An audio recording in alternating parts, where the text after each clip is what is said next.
Muy buenas noches, bienvenidos a Primer Círculo. El fin de semana fueron los funerales del Papa Francisco y ahora viene pues toda la mecánica para elegir a un nuevo pontífice y pues no solo es la elección de una persona, sino tiene que ver con un proyecto, cómo se consolida o no lo que el Papa Francisco había hecho. Y para discutir esto hemos invitado a un experto en sociología de las religiones, en particular de la Iglesia Católica, Bernardo Barranco. Bienvenido, Bernardo. Carlos, ¿qué tal? Bernardo, qué gusto verte. Igualmente. Es muy complicado este tema, pero se ha escrito mucho, pero a lo mejor podríamos empezar por explicar qué es el Estado Vaticano y cómo es a su vez el jefe del Estado Vaticano, el jefe de una religión, y cómo esto se articula para entender qué se está eligiendo antes de pasar al proceso. Sí, el Papa tiene una doble función.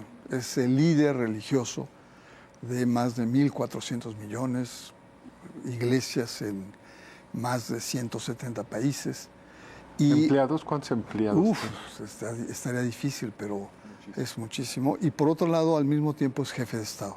Según los tratados de Letrán del siglo pasado, tiene un Estado que es el Estado Vaticano, que es una cosa muy pequeña, 44 hectáreas, y tiene voz y voto en Naciones Unidas, y su voz tiene cierta resonancia, ¿no?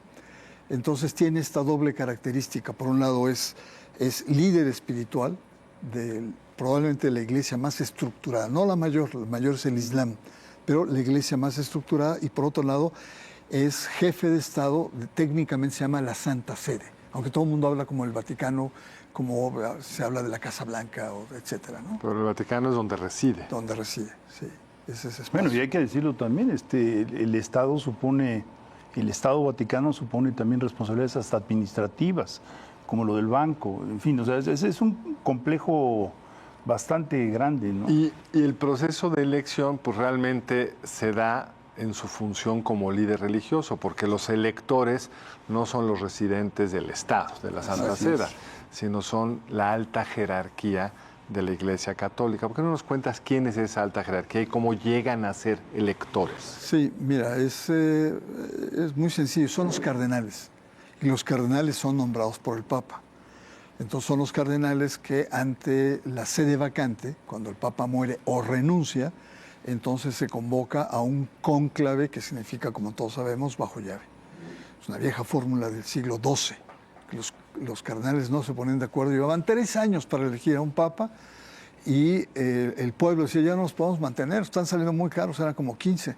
Y ¡pum!, que les meten llave, y a los 3 días salió, y creo que es Gregorio X, el Papa electo, digamos, articula, crea leyes para que no se tarde así y sea bajo llave, ¿no? Entonces es para meterles presión. Así es, entonces... Sí, porque duró creo que 2 años y medio. 3 años. 3 años. 3 años increíble. para que durara. No, hay cosas más increíbles. ¿Se ha sugerido en algún otro lugar, en una Cámara de Diputados, encerrarlos? No es mala idea, ¿eh? No es mala idea, la verdad. Entonces es un cónclave donde están los cardenales. Los cardenales tienen alguna, digamos, proporción por la población de feligreses, o sea, sí, de alguna forma es representativo ya sea por número de católicos o ya sea por capacidad o fortaleza de las iglesias. Por ejemplo, tienes una iglesia alemana que tiene un montón de cardenales, porque la iglesia alemana es la que más dinero surte al Vaticano, o la iglesia norteamericana. Es que en Alemania tienes que pagar por ley. Claro, sí, y dices si eres católico y ese porcentaje va a la iglesia católica. En automático. Y si dices que no, tienes que pagar el impuesto correspondiente. No, o eres protestante. Sí, pero si no eres religioso pagas igual, solo que se va al Estado. Exactamente. Eso es algo muy particular, porque muy ahí especial. Pocos países lo tienen. Es decir, el Estado recauda por la Iglesia Católica en este caso, y por lo tanto el flujo de recursos es muy importante y el peso específico de la Iglesia alemana es muy alto. Tiene 6 o 7 cardenales. Estados Unidos tiene 10, ¿no? Brasil tiene 6 o 7. ¿México? 2 votantes, pero tiene 8 en general, pero son mayores de 80, porque para entrar al cónclave tienes que ser un cardenal menor de 80 años. Entonces eso, digamos, distorsiona un poco la representatividad, porque de tener 8 solo votan 2, en el caso mexicano. Así es. No, y México es el segundo país con mayor número de católicos en el mundo. Después de Brasil, ¿verdad? Después de Brasil. Debería tener un mayor número de representación. Pero parece que el Papa no se llevó muy bien con los obispos mexicanos. ¿Y por qué? ¿Te acordarás cuando vino en 2016? En la homilía de la catedral, les dio con todo. Sí, México no necesita príncipes, México necesita pastores. Se peléense como hombres de Dios, y después se piden perdón. Les puso una pela no me acordaba. En 2016. ¿Sí? No, fue tibio a nivel social, pero fue más duro a nivel eclesiástico. Y eso, digamos, de alguna manera explica, pues fue la única visita, 16. Juan Pablo II vino 5 veces. 5 veces. Cada 5 años venía, digo, en promedio, ¿no? Así es. En 27 años, un papado muy largo. Pero algo que dijiste que me parece muy, muy importante es 170 países. La comunidad internacional son 193, 194. Sí. Entonces también tiene que tener representación continental.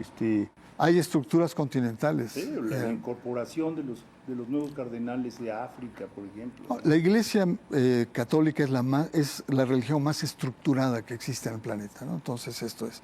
Entonces al cónclave son cardenales que son menores de 80 años. Ahora, todo el mundo dice, bueno, hablando de números, ¿no? Pues Francisco nombró al 85% de los cardenales. Pero aquí hay una diferencia. Mientras que el Papa Juan Pablo II, Carlos Wojtyla, nombraba a sus cardenales, él nombraba muy afines ideológica y teológicamente, eran una especie de clones. Igual lo hizo Benedicto XVI y Francisco no. Francisco respetó un poco la diversidad local, es decir, ahí nombró cardenales conservadores, moderados de su línea. Y un papa nombra cardenales entre los obispos, ese es el universo a partir del cual seleccionas cardenales. Hay varios tipos de cardenalatos, por ejemplo en México un cardenal de Guadalajara no es lo mismo que el cardenal de la Ciudad de México, es primado, ¿no? Entonces hay como ciertas categorías. Pero a la hora de votar todos van igual, lo mismo. Igual, todos van. Y ese número de electores, esos cardenales que tienen menos de 80 años, equivalen a 133. 133. 2 se dieron de baja por cuestiones de salud y uno, pero un pillo, que quiere votar y no lo dejan. No lo dejan porque tuvo malversación de fondos, compró edificios más caros de lo que eran y a nombre de su compañero. Y le encontraron, exacto, unas cuentotas. No sé si vieron eso, trató de presentarse a donde se reúnen diciendo, pues, yo estoy castigado, pero sigo siendo cardenal. Exactamente. Entonces, en una interpretación muy técnica legal, pues, que yo tengo un problema de malversación de fondos, no me quite el derecho a ser cardenal. Pero no lo han dejado pasar, ¿verdad? No, una interpretación se llama canónica en el mundo de la Iglesia, ¿no? Todo lo legal.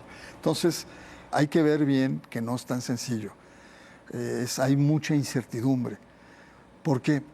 Porque el entorno en relación a esta elección es Estados Unidos y Europa muy conservadora, tendiendo a la derecha y a la ultraderecha. Y muchos de los sectores eclesiásticos están vinculados a estos movimientos políticos.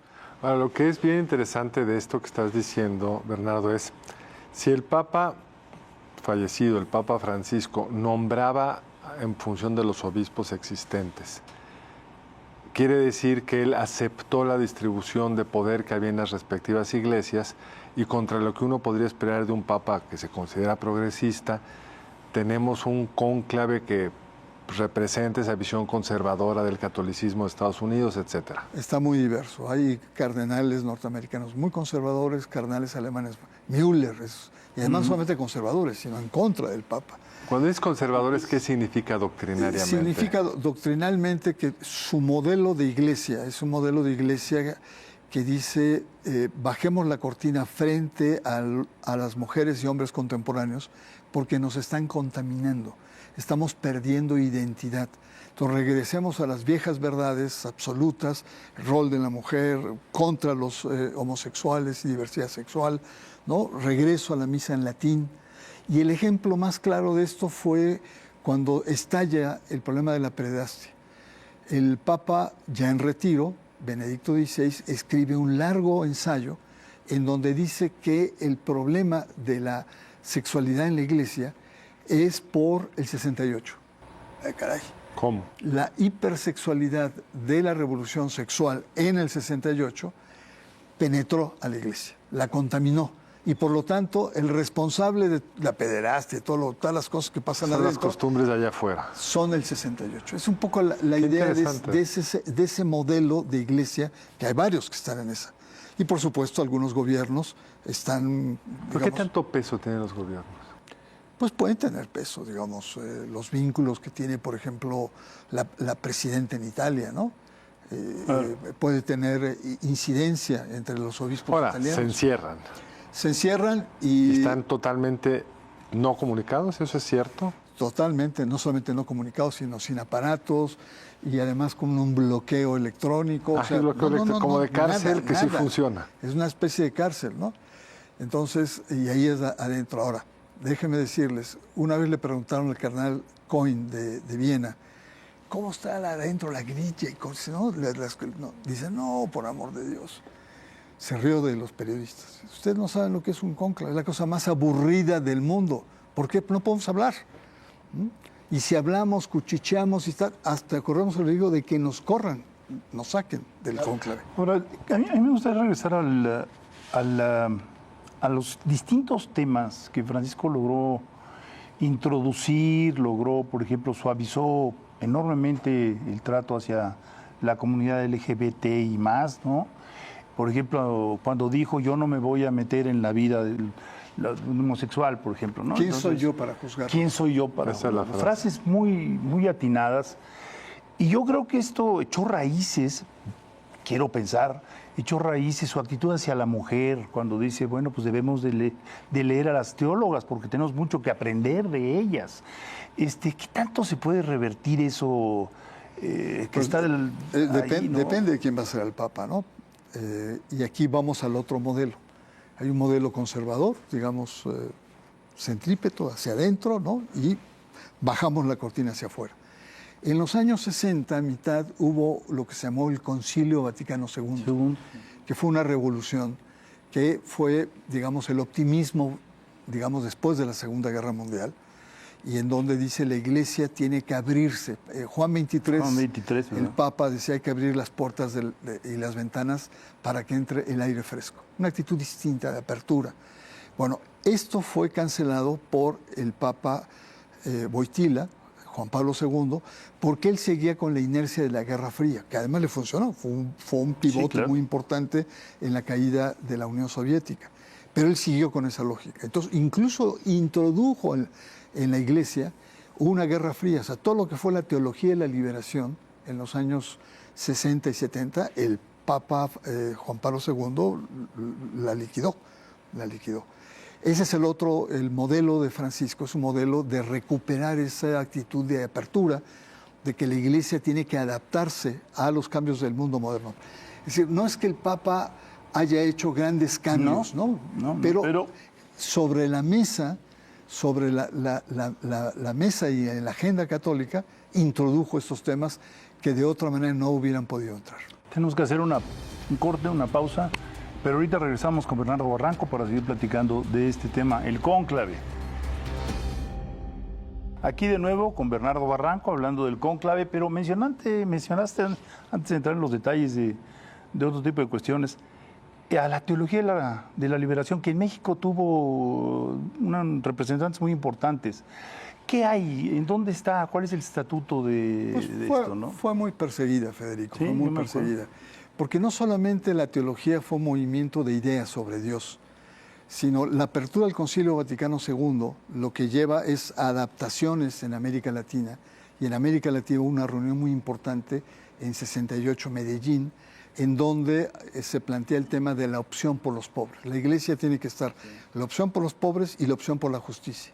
Y cuando se hablaba de opción por la justicia, se decía son los gobiernos que implantan injusticia. Estamos hablando de una época de golpes de Estado en Argentina, en Brasil, en Perú, en Chile, etcétera, ¿no? Fines de los 60, principios de los 70. Y entonces la teología de la liberación no solamente fue un movimiento de ideas, sino fue un movimiento eclesial de base. Ajá. Entonces, miles de comunidades de base, de hecho, algunos partidos políticos finjan su fuerza, como el PT en Brasil. Lula era de la JOC, Juventud Obrera Católica, por eso ahora con el Papa, él estuvo realmente media hora orando por el Papa.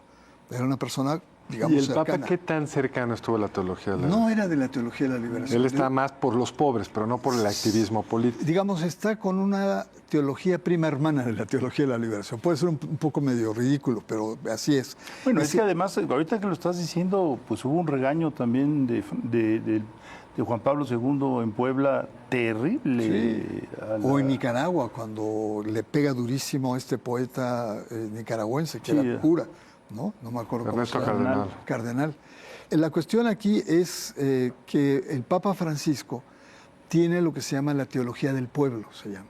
Es una teología que no incorpora elementos del marxismo en su análisis, en su reflexión, sino más bien es una teología de la cultura, el pueblo, la masa, ¿no? Ese es un poco. Y ahí, mientras que en la teología de la liberación es Gustavo Gutiérrez, Leonardo Boff y otros, acá es Escanone, Lucio Ojera, es otra rama más argentina.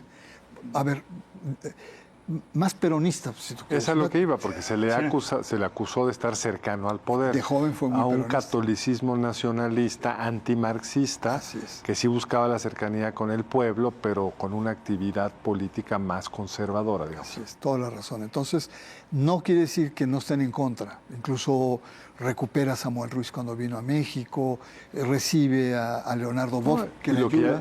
Y lo que ya dijiste, los regañó a los obispos mexicanos por conservadores. El episcopado mexicano es de los episcopados más conservadores de América Latina y del mundo, probablemente. Ahora, mencionabas hace un segundo dos cosas que me parecen que pueden ser interesantes. Uno, dentro de los obispos alemanes, cardenales alemanes conservadores, está incluso la idea de regresar a la misa en latín, a ese nivel de, digamos, regresión en sentido estricto del término. Sí, hay cardenales que van en esa perspectiva. Y si uno hace un mapeo de esos que van a votar, que se ha de haber hecho ya, si los tuviéramos que colocar ideológicamente, ¿cuántos serán conservadores y cuántos no? Podríamos ser como más simplistas, ¿no? Serían los continuistas de Francisco y reformas, frente a los que son los regresivos y conservadores, ¿no? Sería como... Son los dos bloques. Los dos grandes, habría muchos otros matices, pero en el fondo hay dos proyectos de iglesia que se enfrentan en este cónclave. ¿Cuánto pesa cada uno? Los conservadores en número, adentro del cónclave, son poquitos, pero tienen el peso inmenso de las sociedades europeas y norteamericanas. Trump dijo, yo quiero a sus cabilderos, que tienen No, Iván fue todavía más fuerte. Quiero un pontífice afín a nosotros que no nos sea incómodo.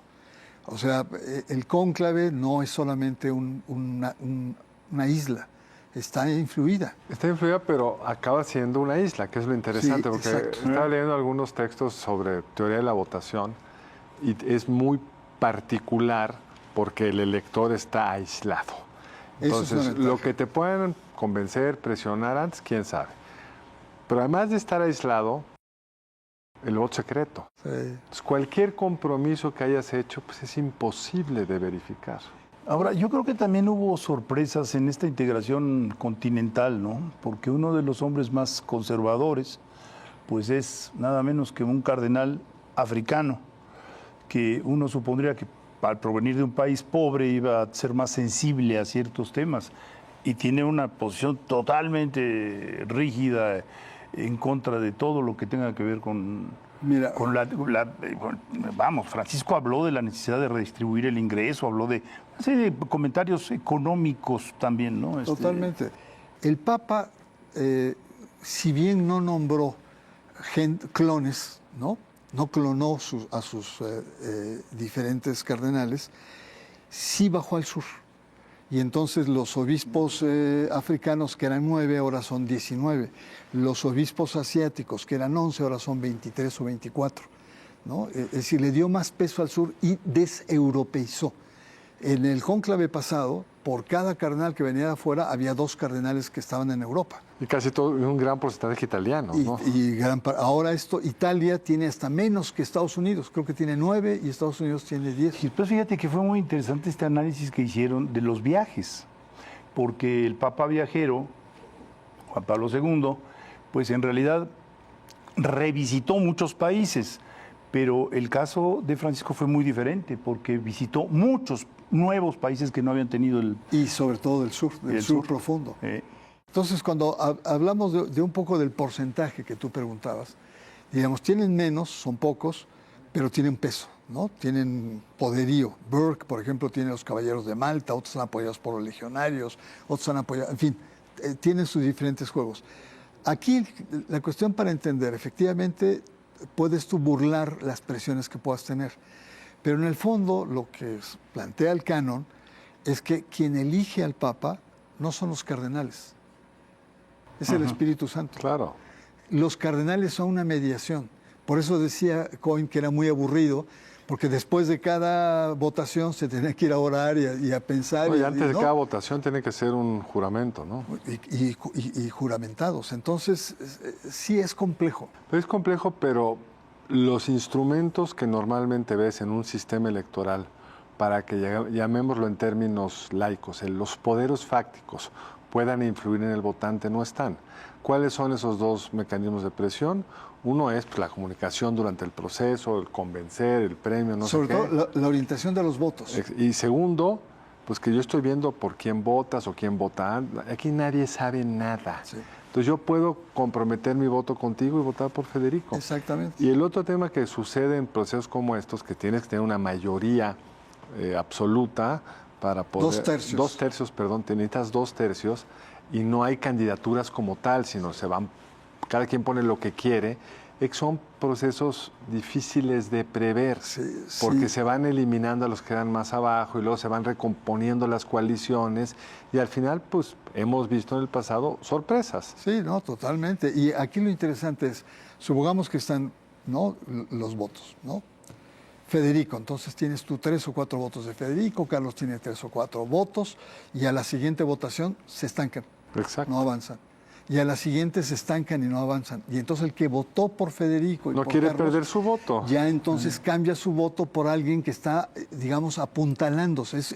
Cuando ves que no progresa tu candidato. Y no se eliminan los votantes, siempre están todos en la boleta potencialmente. Todos firman una boleta. A diferencia que en la elección del Poder Judicial, los que van quedando abajo en la vieja ley, la presidencia del Poder Judicial de la Suprema Corte, se iban quitando los que iban quedando abajo. Al final quedan 2 y eso facilita el proceso. Sí. Acá no. No, acá también. ¿Ah, sí? Si pasan 15 días, o 10 días, no me acuerdo bien, si pasan un determinado y no se ponen de acuerdo, entonces lo que dice el reglamento es que escoges a los 2 punteros. Pero hasta después de 15 días. Después de 15 días. Que no ha pasado en las últimas elecciones. No les quitan de comer. Es lo que yo iba a decir. Pero sí los presionan y entonces hacen un voto por los 2 punteros. Para muchos hemos visto la película Cónclave. Y ahora se puso de moda otra vez. Sí. ¿Tú dirías que representa bien ese proceso? No, es ficción. Totalmente ficción. Por ejemplo, el carnal Impectore, ¿no?, que el corazón secreto, etcétera. Si no hay una guía explícita del Papa, no entra, ¿no? Y ahí entró como casi con mantequilla y con el camarlengo. Otro aspecto también importante es que están cuchicheando todo el tiempo, ¿no? Eso no pasa. Eso no pasa. Si lo hacen, vas para afuera.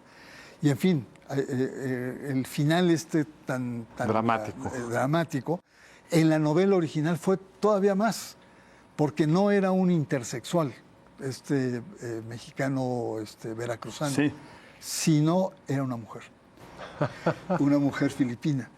Y entonces en el libro fue mucho más fuerte, y aquí no se atrevieron a ir tan lejos y le metieron una fórmula intermedia, ¿no?, igualmente polémica. Ahora, una discusión que me parece muy interesante que escuchaba yo el otro día es, bueno, ¿cómo calibras la fuerza de una iglesia? Y entonces decía, bueno, pues tú puedes decir si la recibió con 1.400 millones y la dejó con 1.600, pues dejó una iglesia más fuerte.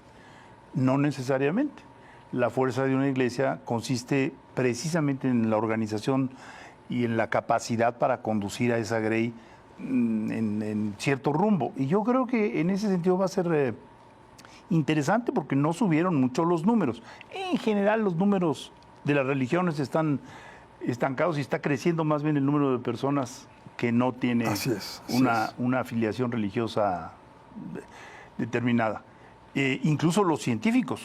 Por ejemplo, hay cada vez más científicos que profesan una especie de cosmogonía, en fin, lo que quieras, como quieras denominarlo. Pero ¿tú dirías que Francisco dejó una iglesia más fuerte? No necesariamente, ¿no? Yo creo que lo que está en juego ahora es, hay una crisis de liderazgos mundiales, ¿no? Trump, no necesariamente es Putin, ¿no?